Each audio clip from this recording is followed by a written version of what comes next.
I'm an acoustics guy normally. I didn't even realise what it was at first. I walked in, I thought, is that Adamson's new thing, or is that a... I didn't even think about what it was. I just thought, yeah, it sounds really good. Yeah, I mean, it's all about this, isn't it? Well, not just about that, but... I think you just perhaps need to be a bit more open to new technology these days, because there are a lot of good brands out there.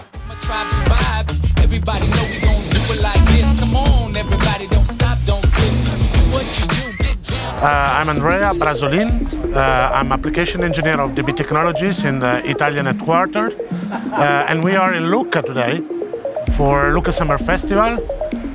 Lucca Summer Festival is going on since 25 years now as a, let's say, very famous Italian festival with high quality musicians, band, very famous artists from all over the world. And everybody knows this square, Piazza Napoleone, where the festival is. We are inside the buildings. It's a rectangular square. It's much more width than deep, and is about 50 meters depth, but 140 large. So the audience can go in the back of the trees, and it's not possible to use delay tower. It's not possible to place speakers out of the stage, basically.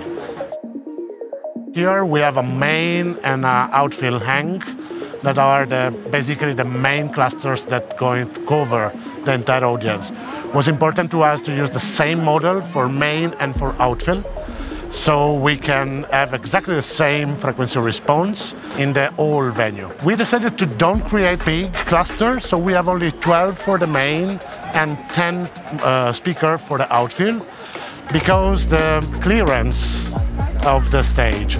So as you know, video wall are so important today, and audio have to follow, basically. For this reason, we were not able to fly subwoofer. That was another big challenge for us. If we go close to the stage, you will see the cluster of subwoofer is under the stage, not in front. And that was another massive challenge for us. My name is Ben Phillips, and I am the system engineer for Duran Duran on their current European festival tour. I think, audience coverage is probably the most critical thing. Obviously, every audience member, if they're paid for the ticket, then they should hear the sound, they should hear the concert, they should hear the event. There's no question in that. And I personally feel that if you have a seat at the back, you should have the same quality sound as the person at the front. I remember being young and saving up all my money, and the only ticket I could afford was a ticket at the back for a concert, so why should I have a less of a quality experience than the person at the front? So I definitely put a lot of emphasis on coverage throughout the audience, whether that be SPL, SPL and tonal balance as well. And then probably the next down from that would be spatial alignment or time alignment, to make sure that everything is in time. EQ you can work around, but the positioning of speakers, coverage and time alignment is super critical. Regardless of PA brand, speaker brand, you need to get those right. My background is generally with acoustics, and I'm extremely comfortable using that, and I'd like to think I have a fairly in-depth knowledge using their speaker systems. And certainly on some of the more recent work I've done over the past few years, we've been using a lot of that on a touring basis, but then on some of the other shows we've been, haven't been carrying speaker systems going into festivals, and mixing and matching a lot of different brands. It could be Mayer one day, D&B the next, Acoustics, Martin, loads of different brands, and it's been a really good exposure to different speaker systems and learning what they can do and what they can't do, or the different terminology or technology they have, and how we can best manipulate that to have a great show. So it's great to be exposed to all this different technology, and it sort of opens your eyes or your ears to different brands and what they're capable of, and that as well, that's really can be really exciting and quite refreshing too, to hear different things. I was pleasantly surprised. Have never used any of the large format speakers from dbTechnologies. Used a lot of the smaller self-powered things. never for a show critical mission. All of the smaller things we've used have been for like ancillary roles. But this, yeah, really pleasantly surprised. It was good to see that like the main hang and the outfill were very similar in level and tonal balance. So it was really good to walk in and know that we're already on a good starting point. So yeah, really happy with that.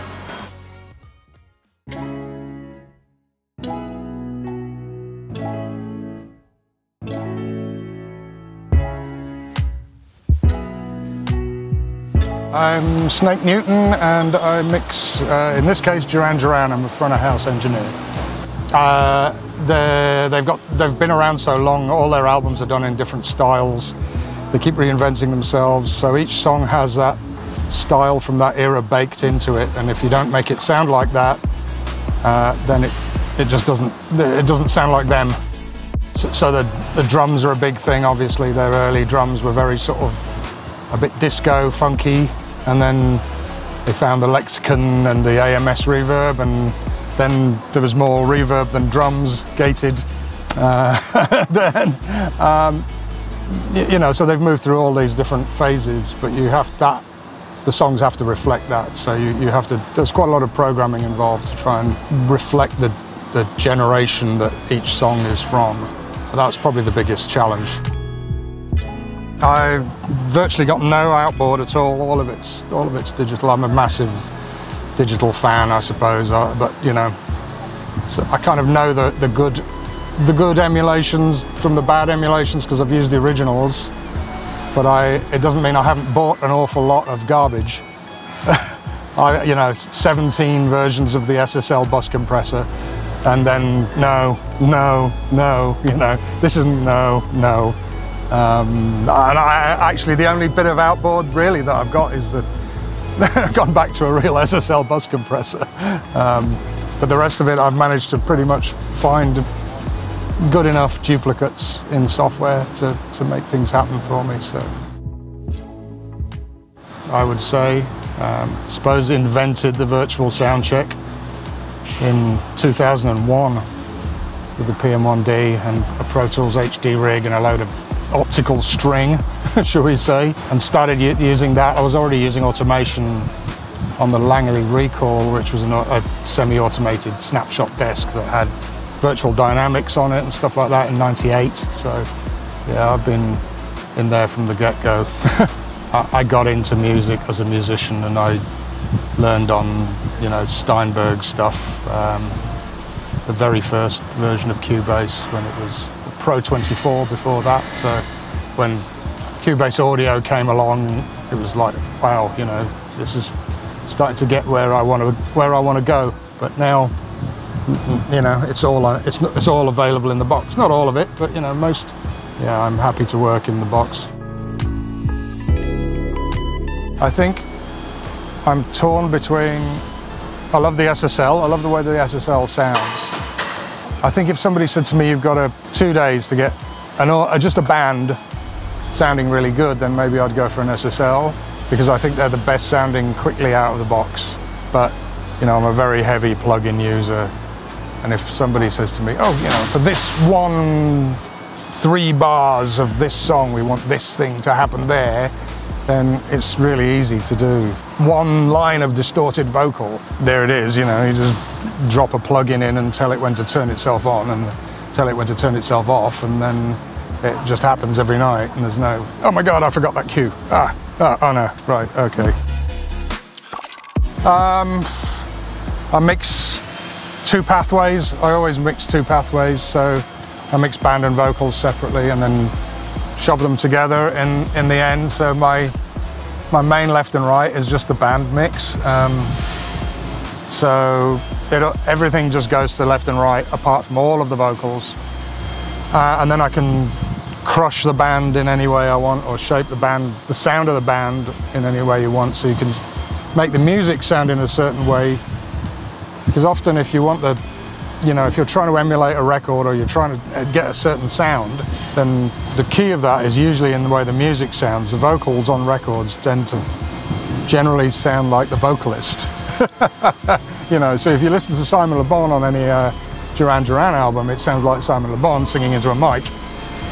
and the rest of the band sounds like a band playing disco with a rock guitarist, or a hair band playing these huge drums, but all of the way through it is Simon Le Bon's voice sounding the same. Doesn't matter what era, you know, there's an R&B album where it's all distorted and just low end and hardly anything.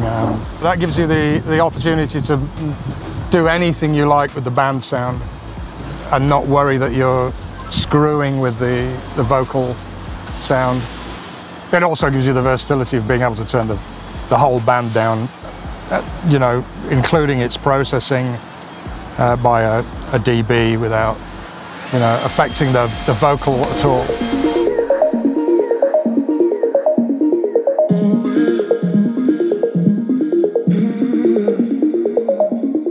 So we decided to go with a gradient stack array, electronically arc, to go until the side of the venue. So we know it's a challenge with a stack of only 2 speakers to create the gradient, but I have to say it works perfectly. So nobody recognized the subwoofer were under the stage, no one of the artists or technicians, so that's very good for the final result. Furthermore, we have a very large venue, so we added point sources on the side, so an outer fill stacked just to cover the first row of people out of the stage. And then a big line of front fill. We used 1610 speakers stacked on subwoofer for the first rows. The main problem we found is that the main is 22 meters distance left and right. So for this reason I added another central cluster just to cover the first 15 meters of the audience. And in this case, FOH is also covered by the central cluster. We have all the speakers on the same line mechanically, so the line in front of the stage has the hanging motor, but electronically we are moving basically the external clusters back. In this way, when the audience is in front of the stage and you close your eyes, automatically the sounds comes from the center of the stage. And this is very important, especially when you have people sit and it's more theatrical shows. So the sound source have to come where the artists are. What we can say is that software today is the 80% of a sound system. All the sound system on the market sounds well. Okay, the DSP, the technology today is helping us to reach high result. Everybody, all the manufacturers. The main difference is how to approach those settings and how it's easy to manage these settings. If you take 2 minutes to do everything, you have more time for the lunch, for the rest, and you are more happy. You have more energy to do your work. So that's why, you know, we are Italian, we need to do siesta, we need food, so that's why we have a nice software. As you perhaps know, the VO system is an active system, sound system. So basically we have amplifier in the back of each cabinet, and which is the best thing, is that we can manage single cabinet one by one with the software. This means that we can create a zone in our cluster. We can managing in a different way each cabinet of our cluster if we need. We can manage single subwoofer in the way we want. And this means also that when external production arrives and they want to change something, the system is totally open. Single cabinet can be easily modified and corrected.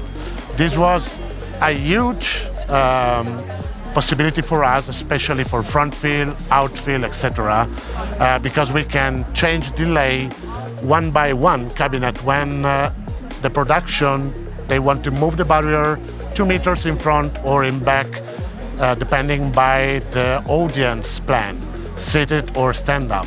In this way, we can adapt the alignment of the front fill to the main by the distance of the people to the cabinet. And this is, again, super fast and super easy. I'm fussy if I get a choice, but I don't throw my toys out the pram if it's something that I've not. I mean, I'd never used this before, and it's great. I didn't even realise what it was at first. I walked in, I thought, is that Adamson's new thing, or is that a D&B, or is that what? And then, you know, and I listened to it, and I didn't even think about what it was. I just thought, yeah, it sounds really good. And then it turns out that it's not Adamson or D&B, you know. Normally quote Madonna, but yeah, in this case, yeah. Yeah, I mean, it's all about this, isn't it? Well, not just about that, but you know, it responds really nicely. I felt like there's a linearity there and maybe a bit of colour that I quite liked, but you know, there's nothing worse than expecting something to happen when you push a fader up and it doesn't really happen very nicely, or it doesn't happen at all, which wasn't the case with this stuff. It was really nice to mix on.